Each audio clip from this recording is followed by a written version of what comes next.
ভালোবাসা ঠিক ততক্ষণই সুন্দর যতক্ষণ আমরা আমাদের পছন্দের মানুষকে ভালোবাসি বলতে না পারি। কাউকে একা একা ভালোবাসার মধ্যে একটা ব্যাপার আছে, কোনো এক্সপেকটেশন থাকে না।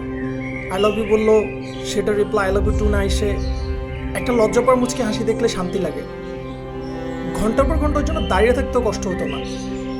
অনেস্টলি বলতে কষ্ট হতো, কিন্তু ও যখন এসে 5 letters একটা শব্দ বলতো সরি, তখনই সব কষ্ট মনের মধ্যে থেকে নিমেষে হারিয়ে যেত।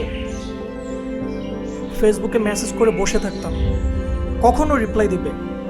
চ্যাট বক্সে টাইপিং লেখাটার দিকে তাকিয়ে থেকে ওর মেসেজের অপেক্ষা করো এক ধরনের ভালোবাসা। আসলে এত অপেক্ষা, উত্তর না পেয়েও ওকে কখনো আমি কিছু বলতে পারতাম না, কারণ একটাই, অধিকারটা তো পাইনি ওর কাছ থেকে। আর অধিকার পাবোই বা কি করে? ও তো আর আমাকে ভালোবাসে না। আর আমি জানি ভালোবাসা তখনই স্বার্থপর হয়ে যাবে যখন ও আমাকে ভালোবাসে বলে ফেলবে। তবু আমরা সবাই কেন জানি স্বার্থপর ভালোবাসার জন্য অপেক্ষা করি।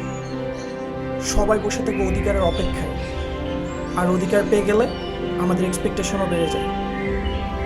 অন্য সাধারণ মানুষের মতো আমারও একদিন ইচ্ছে হলো আমার ভালোবাসাটাকে স্বার্থপর ভালোবাসায় রূপান্তরিত করতে। তাই দিন হিসেবে বেছে নিলাম নিজের বার্থডেটাকে। অবশেষে ওর সামনে দাঁড়িয়ে গেলাম উত্তরের অপেক্ষায়।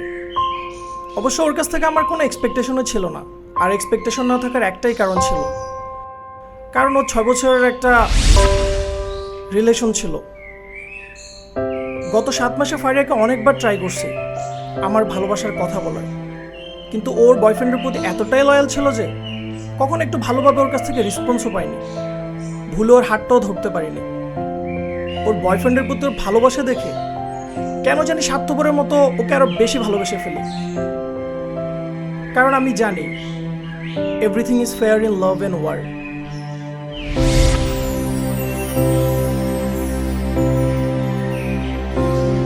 ফারিয়া কখনো ভাবেনি আমি ওকে সবার সামনে এভাবে ভালোবাসি বলে ফেলবো। I love you. ফারিয়া আমার দিকে অবাক হয়ে তাকিয়েছিল, আর ওর দিকে তাকিয়েছিল আমার 10টা ফ্রেন্ডের 20টা চোখ। কিসের জন্য আশা ওর কাছ থেকে ওদের, আর আমি দাঁড়িয়েছিলাম কোনো কিছুর আশায় না, হয়তো অধিকারের আশায়। আমি নিচের দিকে তাকিয়েছিলাম, হঠাৎ ফারিয়ার ভয়েসের মতো একটা শব্দ আমার কানে ভেসে আসে, আই লাভ ইউ টু। আমি অবাক হয়ে ওর দিকে তাকিয়েছিলাম।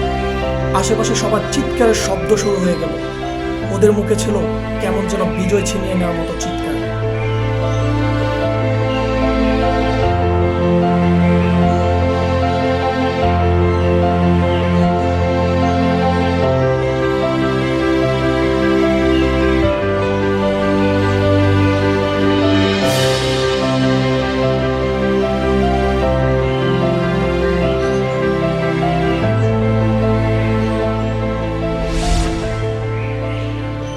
সূচনা হলো আমার আর ফারিয়ার নতুন একটি গল্পের। আমার দুপায়ের হাঁটার সঙ্গী হিসেবে যুক্ত হলো আরো 2টি পা। ভালোবাসতে বাসতে একটা সময় একটা জিনিস আবিষ্কার করলাম, একটা সম্পর্কে যে প্রথম ভালোবাসি বলে তাকে পুরোটা সম্পর্ক জুড়ে শাসিত হতে হয়। আর আমাদের সম্পর্কে আমি প্রথম বলেছিলাম ভালোবাসি। আমরা যখন কাউকে অনেক বেশি ভালোবেসে ফেলি তখন আমাদের ভালোবাসার মানুষ অলওয়েজই সেটা অ্যাডভান্টেজ নিতে চেষ্টা করে। আর আমার বেলাও ঠিক তেমনটাই হয়েছে। অন্য সব সম্পর্কের মতো আমাদের সম্পর্কেও ঝগড়া শুরু হলো। ঝগড়ার প্রথম কারণ প্রায়োরিটি। আমাদের এই জেনারেশনে বেশিরভাগ ছেলেই তাদের গার্লফ্রেন্ডের অমানবিক প্রায়োরিটি চাহিদার কারণে সম্পর্ককে টিকিয়ে রাখতে পারে না। কিছু মেয়ে এতটাই প্রায়োরিটি চায় যে একজন সাধারণ মানুষের পক্ষে সেটা দেওয়া অসম্ভব হয়ে পড়ে। ঝগড়ার পর শুরু হলো আমাদের কথা না বলে থাকার অভ্যাস। ঝগড়া হলো কেউ কাউকে কল দিতাম না, দুজনের ফোন কল অপেক্ষায় বসে থাকতাম। মিনিট গুনিয়ে ঘন্টায় পৌঁছাল আমাদের কথা না বলে থাকার অভ্যাস। একটা সময় সে অভ্যাসটা ঘন্টা থেকে দিনে রূপান্তরিত হলো। আমার আর ফারিয়ার কথা না বলে থাকার অভ্যাসটা দিন দিন আরো বেড়ে চলল। ঝগড়ার কারণও প্রায়োরিটি থেকে ইগোতে রূপ নিল। আসলে রিলেশনশিপটা হচ্ছে একটা গেমের মতো, যেখানে আমরা সবাই ব্যস্ত থাকি কার থেকে কার ইগো বেশি এটা প্রমাণ করতে।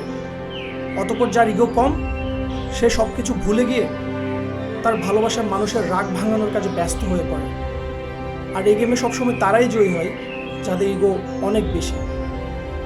সম্পর্কের একটা পর্যায়ে আমরা আমাদের ভালোবাসার মানুষের সাথে রাতে ফোনে কথা বলি, আমরা তাকে ভালোবাসি এই জন্য না, বরং সে যাতে অন্য কারোর সাথে কথা না বলতে পারে এই জন্য। সম্পর্ক প্রতিস্থাপনের চেয়ে সম্পর্ক রক্ষা করা অনেক বেশি কষ্টের। সম্পর্কে একটা পর্যায়ে আমাদের মধ্যে আর ভালোবাসা থাকে না, কিন্তু ভালোবাসা না থাকলেও আমরা নিজেরা ফিল করি আমার ওকে যেভাবে পাওয়া লাগবে। কারণ একটা সম্পর্ক তৈরি হতে এবং সেটাকে টিকিয়ে রাখতে আমাদের অনেক বেশি কষ্ট করতে হয়, অনেক বেশি স্যাক্রিফাইসও করতে হয়। আমার আর ফারিয়ার কথা না বলে থাকার অভ্যাসটা আরও বেড়ে চলল। এরপর আমাদের গল্পটা একটু অন্যদিকে মোড় নিল। আসলে পৃথিবীর প্রত্যেকটা সম্পর্কই তৃতীয় পক্ষের কারণেই ভাঙে। ঠিক একইভাবে আমার আর ফারিয়ার জীবনেও একজন তৃতীয় পক্ষের আগমন ঘটে। ওর নাম এলিনা।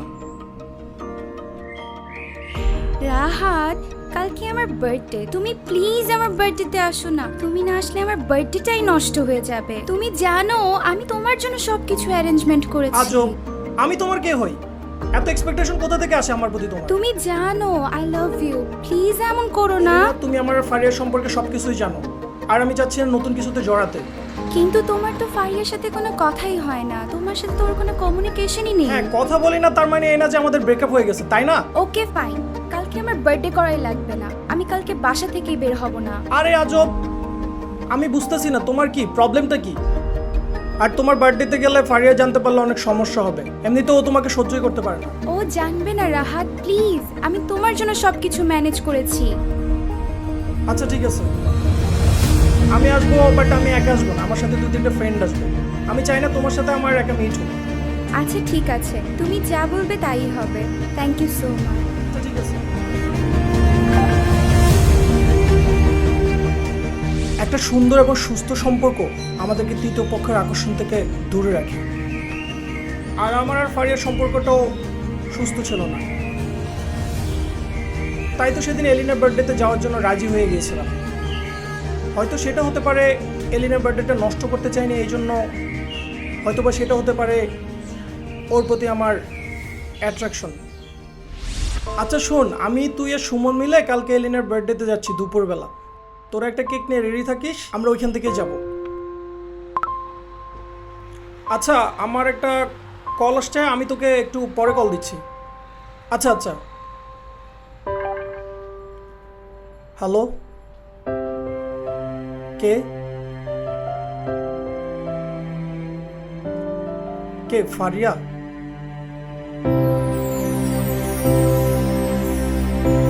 হ্যাঁ আমি। মাত্র 15 দিন কথা হয়নি, এর মধ্যে তোমার নিঃশ্বাসের শব্দ আমি ভুলে যাব?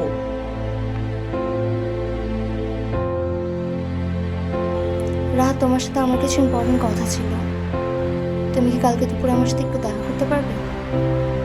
কালকে দুপুরে আমার একটা বার্থডেতে যাওয়ার কথা ছিল, আমরা কি সন্ধ্যায় মিট করতে পারি? হ্যাঁ, সন্ধ্যায় করলেও হয়, কিন্তু তুমি কালকে দুপুরে কার বার্থডেতে যাবা?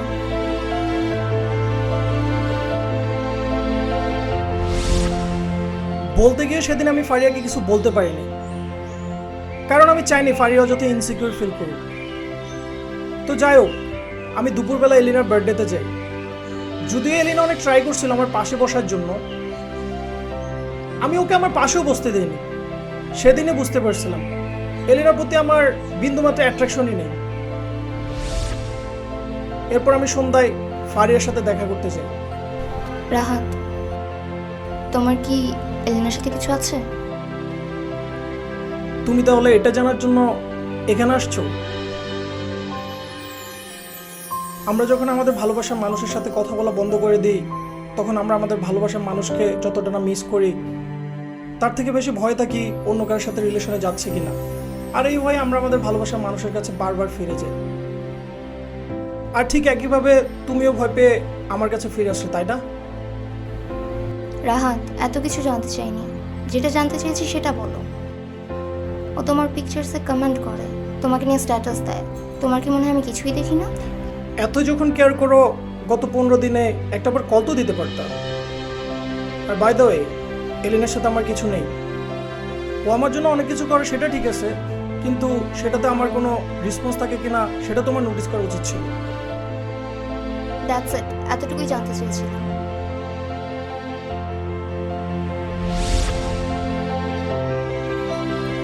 আমার আর ফারিয়ার সম্পর্কটা আগের মতো হতে থাকলো কোনো না কোনো কারণে সবসময় ঝগড়া লেগেই থাকতো।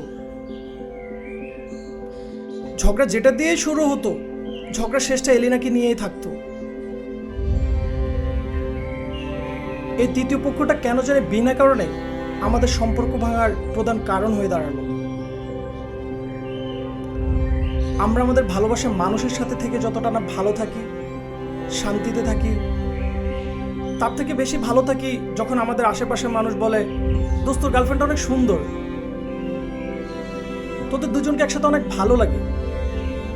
আশেপাশের মানুষের কথা শুনে আমরা এতটা হ্যাপি হই যে আমরা নিজেদের হ্যাপিনেসটুকু স্যাক্রিফাইস করতেও দ্বিধাবোধ করি না। তাই তো আমরা আমাদের ভালোবাসার মানুষের কাছে বারবার ফিরে যাই। ফিরে যাওয়ার আগে একবারও চিন্তা করি না আমরা যাকে ভালোবাসি সে একজন মানুষ হিসেবে ভালো কিনা। আমরা কয়জনই বা বুকে হাত দিয়ে বলতে পারি আমি যাকে ভালোবাসি সে একজন মানুষ হিসেবে ভালো? আর একটা সম্পর্কে আমরা ভালো খারাপ জাজ করি আমাদের ভালোবাসার মানুষের চরিত্রের উপর, কিন্তু আমরা এটা ভুলে যাই যে একটা মানুষ ভালো হতে হলো তার চরিত্র ছাড়া আরো কিছু গুণাবলী থাকা দরকার।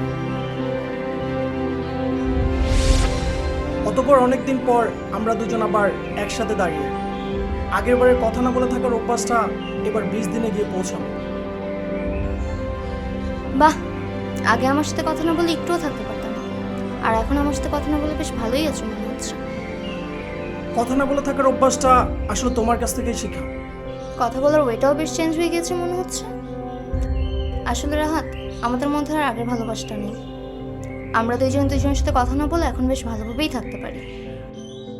ঠিক বলছো, কথা না বলে থাকতে পারি এটা ঠিক, কিন্তু পার্থক্য এখানে তুমি কথা না বলে ভালো থাকতে পারো, কিন্তু আমি সেটা পারি না। হয়তো বা যেহেতু আমরা 20 দিন একজন একজনের সাথে কথা না বলে থাকতে পেরেছি, আমার মনে হয় আমরা সারা জীবনই কথা না বলে থাকতে পারবো। আমাদের দুজনকে আর দরকার হবে না। রাহাত, আই থিঙ্ক আমাদের রিলেশনশিপটা খারাপভাবে না গিয়ে আমাদের এখানেই ব্রেকআপ করা উচিত।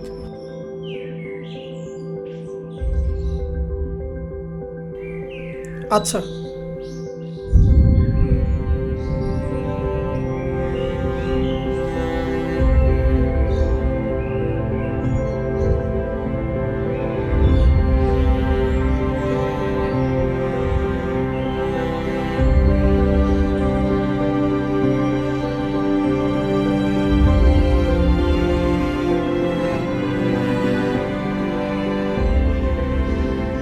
ফারিয়া,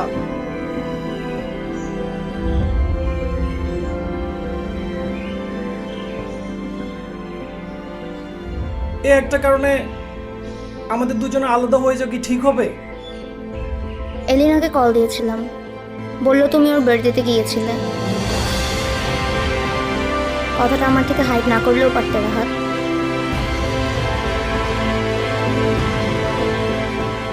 আসলে আমাদের বর্তমান সময়ের সম্পর্কগুলো এতটাই ক্লোজ হয়ে যায় যে আমরা আমাদের বাচ্চার নাম পর্যন্ত ঠিক করে ফেলি, কিন্তু কিছুদিন পর বাচ্চার বাবা মা দুজনেই হারিয়ে যায়।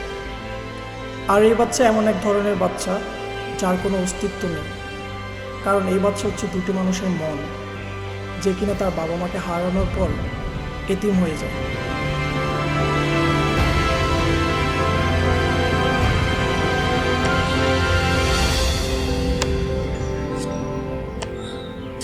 তুমি তোমার বয়ফ্রেন্ডের সাথে দেখা করার জন্য আমার কাছে পারমিশন চাইতা, আমি তোমাকে বলতাম আচ্ছা ঠিক আছে যাও।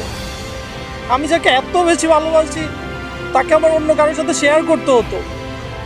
তুমি রাত অসুস্থ হয়ে পড়তা, আমি তোমার জন্য নামাজ পড়ে দোয়া করতাম যাতে তুমি সুস্থ হয়ে পড়ো।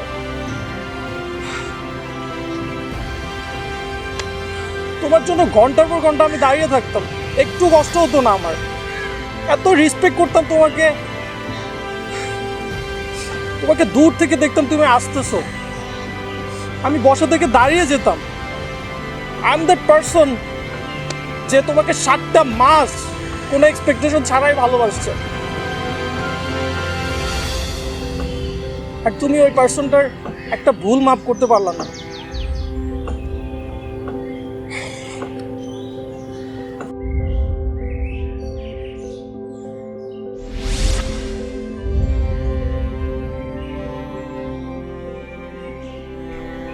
ডায়াল লিস্ট থেকে সবচেয়ে পছন্দের নামটা নিচে নামতে নামতে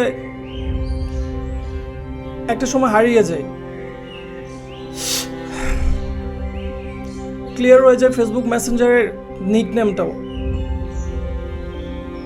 ফারিয়াকে অনেকবার বোঝানোর চেষ্টা করছি, কিন্তু ওই চান্সটুকু আমাকে দেয়নি। এরপর বুঝতে পারলাম there are two types of ending in a relationship, একটা হচ্ছে ব্রেকআপ করা আর একটা হচ্ছে কিল করা।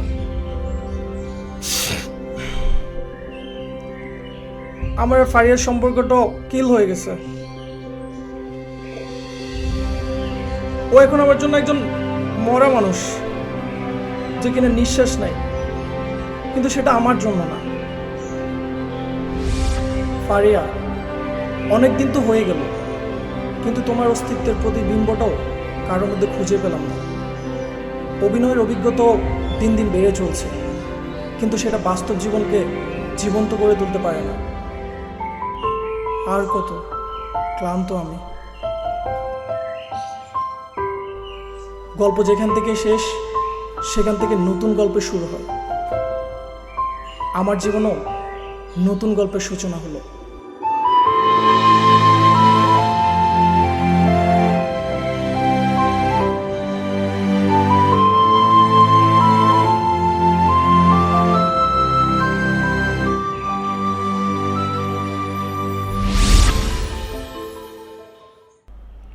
আমি ছোটবেলায় স্কুল লাইফে একটা মেয়েকে পছন্দ করতাম, অনেক ভালো লাগতো মেয়েটাকে, কিন্তু ও যখনই আমার সামনে আসতো আমার হার্টবিট প্রচণ্ড রকমের বেড়ে যেত, পেটের মধ্যে কেমন যেন একটু মোচড় দিয়ে উঠতো। তবে সেটা ভালোবাসা ছিল কিনা সেটা জানি না, তবে পবিত্র ছিল, এখন সেটা বুঝতে পারছি। আর এই মেয়েটাকে দেখো আমার সেই ছোটবেলার কথা মনে পড়ে গেল। ওকে দেখে জীবনানন্দ দাশের বনলতা সেনের কথা মনে পড়ে গেল, যে ছিল সাধারণের মাঝে অসাধারণ। তার সাধারণের নেশায় আমি এতটা মুগ্ধ হয়েছি যে আমি ফিল করছি আমি পৃথিবীর সবচেয়ে সুন্দর মেয়ের সামনে দাঁড়িয়ে আছি,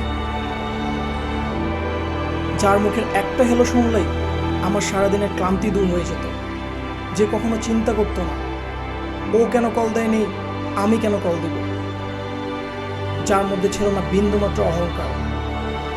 আর হ্যাঁ, আমি এখন বুকে হাত দিয়ে বলতে পারি আমি যাকে ভালোবাসি সে একজন মানুষ হিসেবে ভালো, আর আমি তার নাম দিয়েছি বনলতা।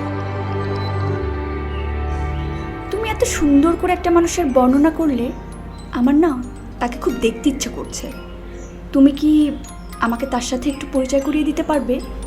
এতদিনও বুঝতে পারোনি সে মানুষটাকে? আমার বনলতা তো আমার পাশেই বসে আছে।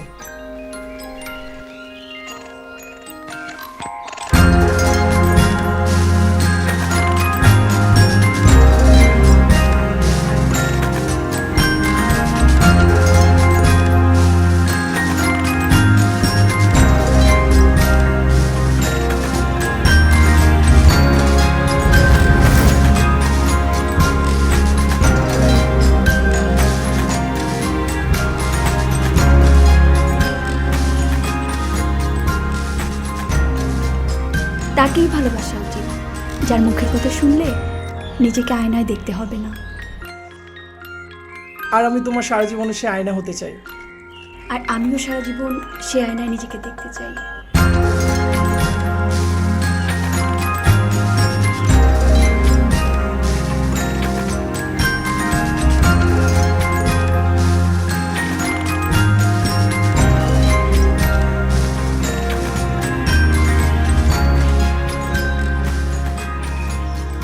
আচ্ছা, আমি তো তোমাকে সব কিছু খুলে বললাম ফারিয়ার ব্যাপারে। আমার মনে হয় তুমি একটু হলেও বুঝতে পারছো আমি এখনো ফারিয়াকে মিস করি। তোমার কি কোনোভাবে মনে হচ্ছে না আমি ওকে ভোলার জন্য তোমাকে ভালোবাসার চেষ্টা করতেছি? আসলে মানুষ যখন খুব পছন্দের জিনিসটা অনেক সহজেই পেয়ে যায়, সে নিজেই কনফিউজ থাকে জিনিসটা অরিজিনাল কিনা। তুমি আমাকে অনেক সহজেই পেয়ে গেছো, তো তাই অন্য সাধারণ মানুষের মতো তুমিও কনফিউজ হয়ে গেছো। আমার কাছে ভালোবাসা কি জানো? ভালোবাসার মানুষটাকে ভালো রাখা। আমরা তো সবাই ভালোবাসি, কিন্তু কয়জন পারি নিজের ভালোবাসার মানুষটাকে ভালো রাখতে? এই পৃথিবীতে আমরা সবাই আসছি ভালো থাকার জন্য। আর আমি যদি তোমার ভালো থাকার কারণ হতে পারি, তাহলে দোষের কি? জানো, একবার আমি আর আমার বান্ধবী রাস্তা দিয়ে হেঁটে যাচ্ছিলাম, তো পথের মাঝখানে এক ভিক্ষুক এসে আমার কাছে টাকা চাইতে লাগলো। আমি যখন টাকা দিতে যাব, তখন আমার বান্ধবী আমাকে বলল, আরে দোস্ত, টাকা দিচ্ছিস কেন? এটা তোদের ব্যবসা। ওরা এভাবেই মিথ্যা বলে সবার কাছ থেকে টাকা নেয়। তখন আমি আমার বান্ধবীকে কি বললাম জানো? দোস্ত, আমরা ভিক্ষুককে কেন টাকা দিই? যাতে আল্লাহ আমাদের উপর খুশি হন। আমি ওনাকে বিশ্বাস করে টাকাটা দিচ্ছি, তাতে আল্লাহ আমার উপর খুশি হবেন। এখন ওই টাকা দিয়ে উনি কী করবেন সেটা ওনার বিষয়, সেটা আমার দেখার বিষয় না। জানো রাহাত, এই টাকাটাই হচ্ছে আমার কাছে ভালোবাসা। আমি তোমাকে ভালোবাসি, এখন সেই ভালোবাসা নিয়ে যদি তুমি আমার সঙ্গে মিথ্যাও বলো, সেটা আমার দেখার বিষয় না। আমি তোমাকে কতটুকু ভালোবাসি, এটাই হচ্ছে আমার কাছে গুরুত্বপূর্ণ।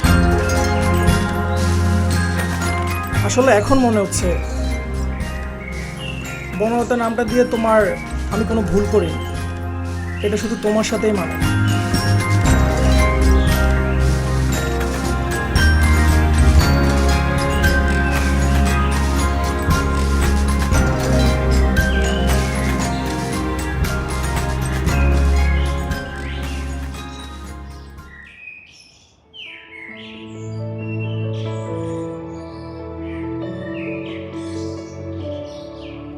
আচ্ছা, আমি কি তোমার হাতটা ধরতে পারি? কেন রাহাত, ভালোবাসলেই হাত ধরতে হবে? হাত ধরা ছাড়া ভালোবাসা যায় না? না, যাই তো। সরি।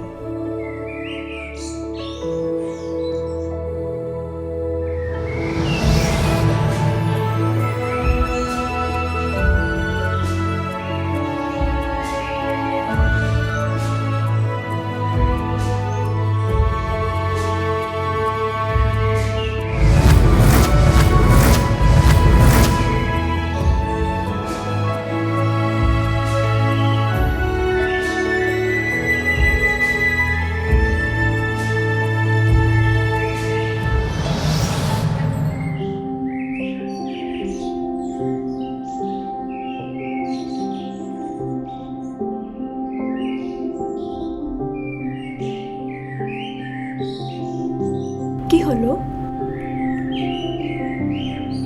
না, কিছু না। চলো আমরা সামনে কোথাও গিয়ে বসি। চলো।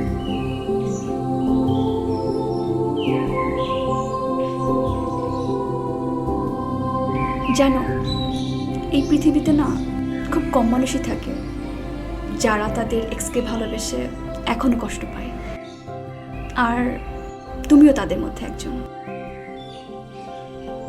আসলে আমরা সবাই জানি আমরা আমাদের ভালোবাসার মানুষকে কিভাবে ভুলে থাকতে পারবো। ঠিক একইভাবে আমিও জানি আমি ফারিয়াকে কিভাবে ভুলে থাকতে পারবো, কিন্তু আমি বারবার ওর কথা মনে করি। এই পৃথিবীতে কিছু কষ্ট আছে যেগুলো আমরা বারবার মনে করে কষ্টের মধ্যে আনন্দ খুঁজে পাই, শান্তি পাই। আর ফারিয়াকে বারবার মনে করেও আমি কষ্টের মধ্যে আনন্দ খুঁজে পাই, শান্তি পাই। জানো, একটা সম্পর্ক যখন শেষ হয়ে যায়, আমাদের ভালোবাসা মানুষটা যখন নতুন কারোর সঙ্গে সম্পর্কে জড়ায়, তখন না ওই নতুন মানুষটার সঙ্গে আমরা নিজেদেরকে কম্পেয়ার করতে শুরু করি। আর এই কম্পেয়ার করার কারণে আমরা নিজেদেরকে আস্তে আস্তে ছোট আর তুচ্ছ ভাবতে শুরু করি। আর সেই ছোট আর তুচ্ছ হওয়ার ব্যাপারটা আমরা বারবার মনে করতে গিয়ে আমরা আমাদের ভালোবাসার মানুষটার কথা মনে করে ফেলি। If a relationship doesn't make you a better person, then you're with the wrong one. আমি মেবি এতদিন রং ওয়ানের সাথেই ছিলাম।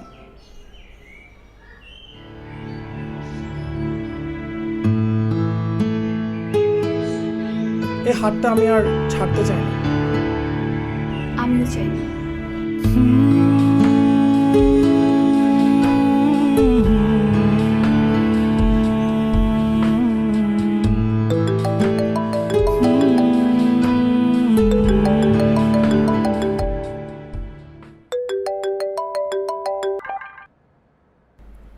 হ্যালো, কে?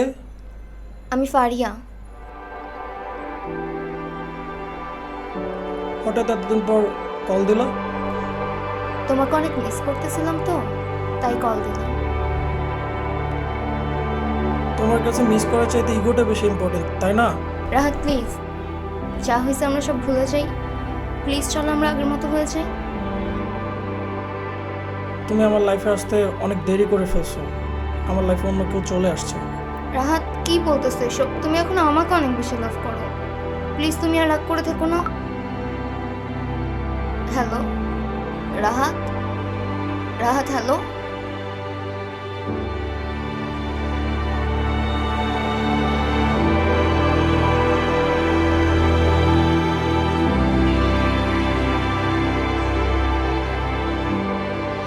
কি হয়েছে তোমার রাহাত?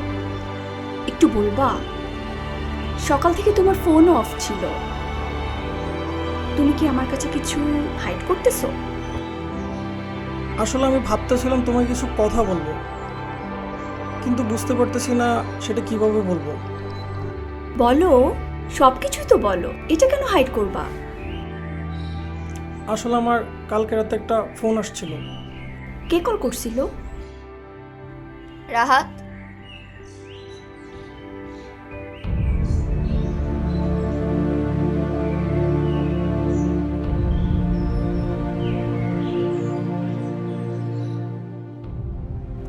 আপু, আমি ফারিয়া। রাহাত হয়তো তোমাকে আমার কথা বলেছে। অ্যাকচুয়ালি আপু, আমার রাহাতের সাথে কিছু কথা ছিল। তুমি কি আমাদেরকে একটু সময় দিবে? ও কেন যাবে? আর তোমার সাথে তো আমার কিছু নেই। তোমার সাথে আমি কোনো কথা বলতে চাই না।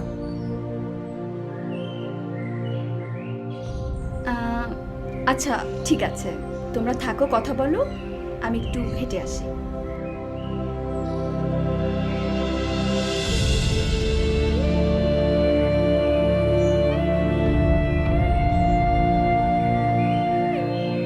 রাহাত কি এসব?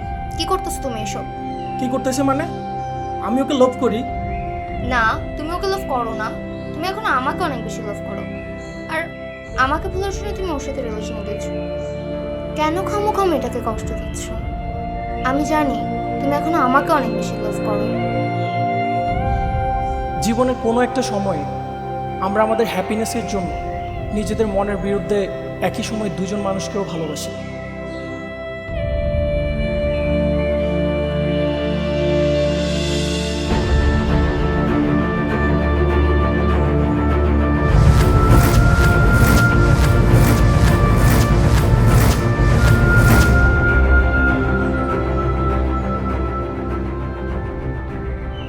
আপু, একটু এদিকে আসবে?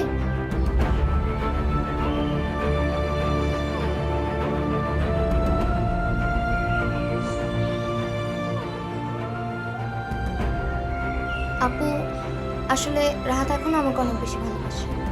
আর আমাকে ভুলার জন্য আসলে তোমার সাথে রিলেশনে গিয়েছিল। আমরা দুজন দুজনকে এখনো অনেক বেশি ভালোবাসি। আমি জানি ও তোমার সাথে যেটা করেছে তা একেবারেই ঠিক করেনি। তার জন্য আমি তোমার কাছে ক্ষমা চাচ্ছি। তুমি প্লিজ রাহাতকে মাফ করে দিও।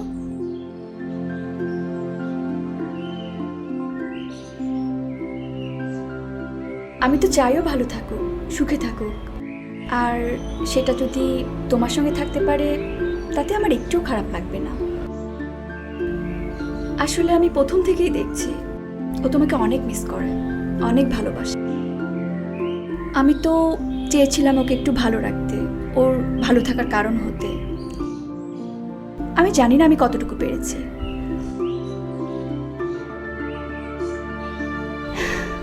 অ্যাকচুয়ালি ও তোমাকে ছাড়া অসম্পূর্ণ। তোমাকে না পাওয়াতে ওর প্রাপ্তি, তোমাকে পেলেই সেই পূর্ণতা লাভ করবে।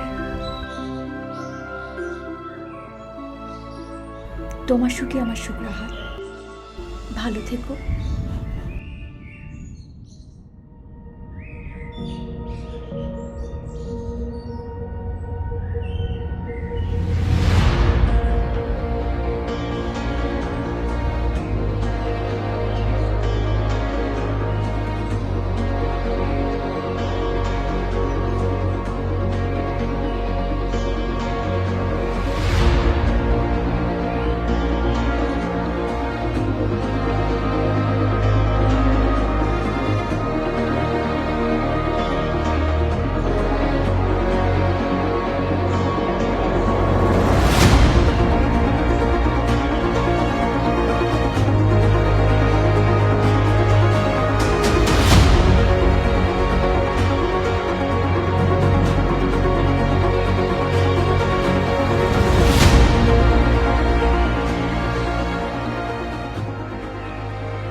তোমাকে এগিয়ে দিতে আসলাম, আমার আর ওর মাঝে আর কখনো আসবে না। ভালো থেকো।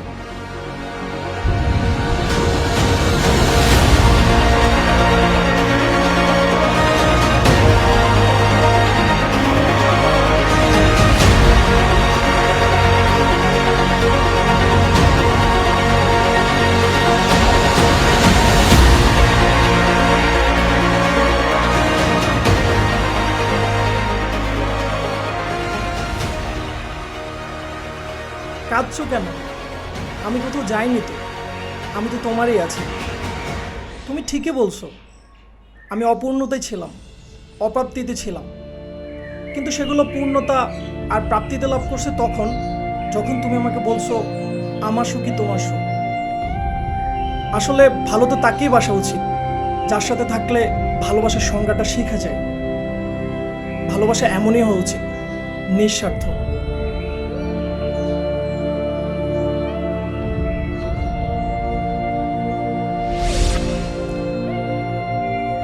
ফারি আমার জীবন থেকে চলে যাওয়ার পর আমি এমন কারোর জন্যই অপেক্ষা করছি যে হবে আমার এই লেখা গল্পের বনলতা চরিত্রের মতো। আমি জানি না বনলতার অস্তিত্ব আমি বাস্তব জীবনে কখনো খুঁজে পাবো কিনা, তবে আমি আমার কল্পনার জগতে বনলতাকে সবসময় কল্পনা করে যাব। কারণ আমি চাই আমি যাকে ভালোবাসবো সে যাতে একজন মানুষ হিসেবে ভালো হয়, যে হবে সাধারণের মাঝে অসাধারণ, যার সাথে থেকে ভালোবাসার সংজ্ঞাটা শিখতে পারবে। আমার জন্য কেউ কাঁদেনি তো, তাই আমি আমার লেখা গল্পে বনলতাকে আমার জন্য কাঁদিয়েছি। গল্পটা আমার মুখ থেকে শুনছেন, তাই গল্পের নায়ক আমি, কিন্তু যখন ফারিয়ার মুখ থেকে শুনবেন গল্পের ভিলেনটাও আমি হতে পারি।